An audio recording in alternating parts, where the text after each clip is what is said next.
ברוך אתה אדוני אלוהינו מלך העולם שהכל נהיה בדברו. I wanted to ask, what was the response back and forth between Paro and Yaakov? Asked the response wasn't really answer the question. You're asking a good question. I'll tell you how Ravadia asked your question. If you look at the Pesukim, find quickly the Pesukim that talk about Yosef. Paro, I should say. We're not really starting it. We're like in demo mode right now. So it says that Vayave Yosef et Yaakov avi vayamideu lifnei Paro vayivarech Yaakov et Paro vayomer Paro el Yaakov kama yemei shenei hayecha. So that's first of all a very bizarre question for Paro to ask. It's not such a respectful question, you could say, to ask Yaakov Avinu, and there was like an emphasis. The Torah says Kama is with a zakif gadol. Kama. The way you read it, it's like he's really putting an emphasis on it.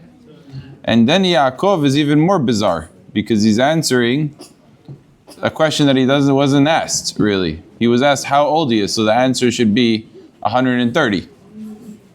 Instead, he's answering, no, I was Yemeh Sheneh Megurai Sheloshim Umat Shana Me'at V'Ra'im. So he says 130, he answers, but then he continues. They were not so good. Ra'im, they were tough years. Yemeh Shelo Isigu Yemeh Sheneh Hayei Avotai. They haven't reached the days of my forefathers. Avraham Avinu 175, Yitzhak 180. Bimei Migurim. So this is like unprompted. It had nothing to do with the question. You have an answer? No, I think the only reason why he said that was because Yaakov thought that Paro thought it was Avraham Avinu. So he asked, how old are you?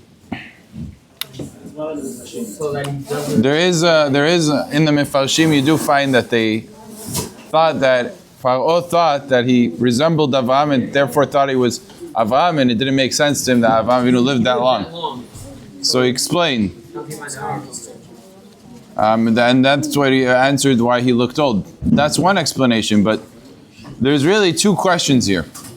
Whenever the Torah uses arichut yamim, the words arichut yamim on the surface means how long did the person live. But that's not really the way the Torah defines it. Arichut yamim is qualitatively how you could say accomplished. Or how did you fill up that time? So when you say someone is ma'arich yamim, it doesn't necessarily mean he lived a long life. It means that he had a very meaningful, purposeful, accomplished life.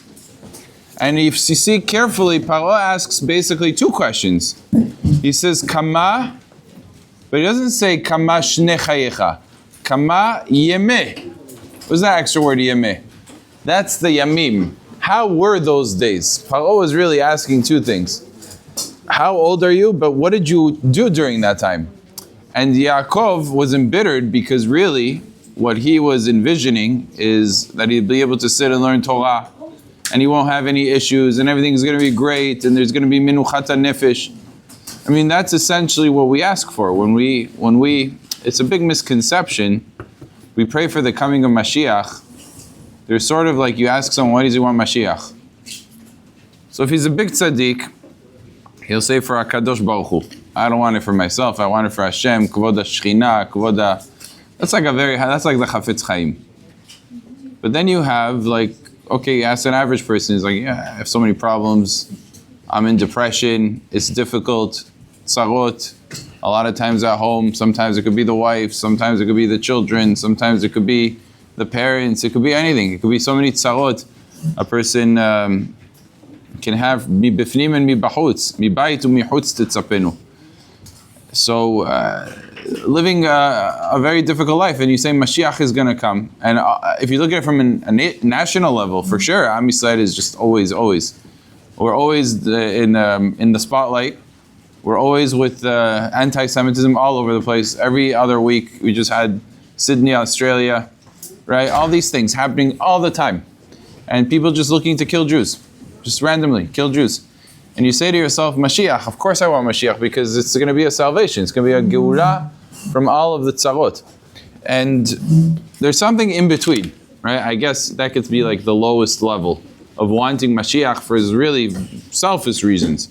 But there's something in between, that you're not necessarily all in on HaKadosh Baruch Hu and Kvod Shamayim. We're not there yet.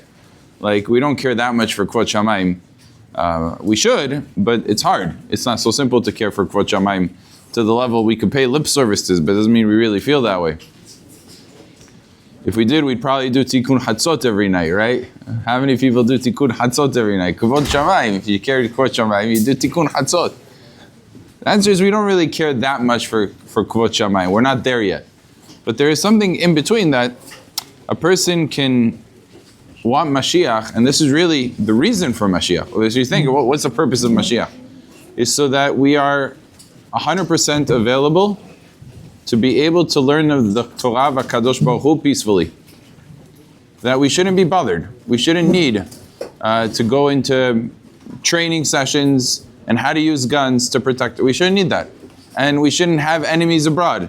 And should be able to sit and learn Torah and invest in the Torah, and that HaKadosh Baruch Hu will provide us because we'll be on top of the world. Everybody's going to want the Yisachar Zevulun relationship with the Jews, right? And that we won't have to worry about Panasai, we won't have to worry about health risks, depressions. That's Mashiach. And therefore would be able to learn Torah with a peace of mind. And once you have a peace of mind, you're able to reach depths of Torah and understand and uncover the secrets of Torah and the gems of Torah. That when you're tarud, a person who worked a whole day, it's very difficult for him to sit and put him down now and say, okay, I want you to read the Tosfot, and I want you to get the Maharsha's question. The Maharsha, I just want to tell me the halacha. Just tell me a nice story. That's all he wants to hear is a nice story by that point in time already. So with the coming of Mashiach, there's a sort of mentality, as I'm saying this, is Bikesh Yaakov Lishev B'Shalva. That's what he wanted. He wanted to be able to sit and learn Torah of HaKadosh Baruch Hu, to teach it over to the next generation, to have a peace of mind, to not have worry. And Kafatz alav rogzo shel Yosef. One problem after another problem after another problem. Yaakov Avinu was very unsettled for many years. Even when he learned in Shem Ve'ever, he was unsettled. When he was in the house of his father, he was unsettled. He had Esav right next to him all the time. He doesn't know what's up his sleeve and what he's planning on doing. There was always, and when he was in the house of Lavan, he was working like a slave. For 22 years, he worked in the house of Lavan like crazy. So you say to yourself, Zeli 20 shana bevetecha. 20 years for the work, 2 years for the journey. He was totally unsettled his whole life. So Yaakov Avinu answered the question directly. You asked me, Kama yemeh shemeh hayecha? Kama 130. Yemeh, not even close. I wish I could have done more in my lifetime. I wish I was able to sit and learn with a peace of mind and be able to fulfill the Torah and get to the depths and to the secrets. I wanted to be able to do that. But HaKadosh Baruch Hu had something else in mind for him. So that's the idea where we ask HaKadosh Baruch Hu, Arichut yamim v'shanim, is we want the quality of our days to be successful. And if you think about it, mathematically speaking, right? At what age did Rav Ovadia become Rav Ovadia, let's say? Let's take anyone. Already from a young age. When they were, let's say, 20 years old, they already were finishing Shas. They knew so much. They knew like a tremendous amount, probably more than most Rabbanim know when they're 80. They already knew when they were maybe 16, 17. So you say to yourself, how? I mean, Rabbanim, anybody that goes to yeshiva, let's take a yeshiva like Chavetz Chaim, okay? So Chavetz Chaim is a great example because they usually get smicha after 14 years. So you're sitting 14 years learning from the morning till the night. It's rigorous. It's not simple at all. And the vast majority of people are very serious. And they come in, so you're there from 9 o'clock. And if you're a yeshiva guy, before you're married, you're there until 10:30. 9 o'clock in the morning to 10:30. That's just darim. A lot of people learn outside of Seder. So you're talking about sometimes people are learning from 7, from 8.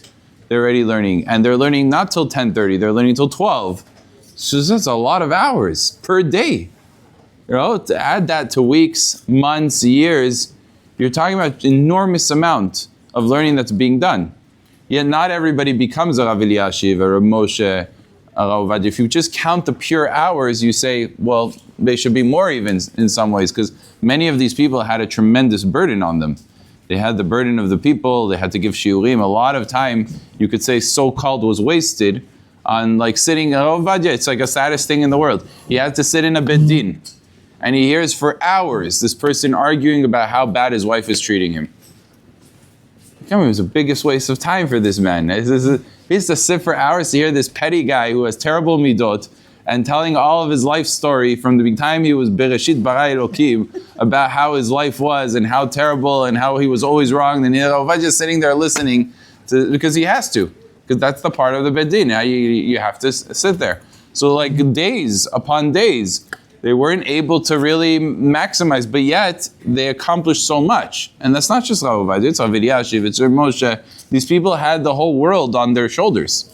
And so many questions and so many things that took up a lot of time. The answer is they had arichut yamim v'shanim. Not that they necessarily lived long lives, which they did, having to live long lives, but every single day was so accomplished and so packed with knowledge and with growth, that there was a bracha in what they did. And the reason there was such a bracha is because they really had Siyata Dishmaya, since they meant to do what HaKadosh Baruch Hu wanted them to do, which is what the Gemara said about the Hasidim Rishonim, that the Hasidim Rishonim would not learn so much. It said that they would pray 9 hours a day. And the Gemara says, Torah mateheh alea. So how did they manage to learn? In 9 hours in prayer, what's left to learn already? I said, no, HaKadosh Baruch Hu sent them Siyata Dishmaya. In their learning, the minimal amount of learning that they did, they retained. If you didn't have to review, and you would be able to understand right away the depths of Torah, you could save yourself days and weeks. Sometimes a person can invest a tremendous amount of energy into sugya. I know this because I've done it, and many guys in yeshiva know what I'm talking about. You sometimes spend weeks researching, trying to answer a question here, a question there, connecting the dots, and then like the person next to you in 2 seconds, like it came to him and he figured it out. And it just was natural almost. It felt natural, but it wasn't. What's a pshat is, it wasn't natural for you, it wasn't natural for him. He got a gift and you didn't get the gift. He got the Siyata Dishmaya and you didn't get the Siyata Dishmaya. So sometimes you could sort of make up weeks at a time just because the idea came to you and you knew how to use the idea and you figured it out. You figured out the map in a very quick period of time. So I think that was part of the question. Vayomer Paro el Yaakov kama yemeh shenechayech. And he answered both parts to explain to Yaakov the kama and the yemeh. And the yemeh had a direct answer, was the lamentation that I didn't really manage to accomplish. That's the answer.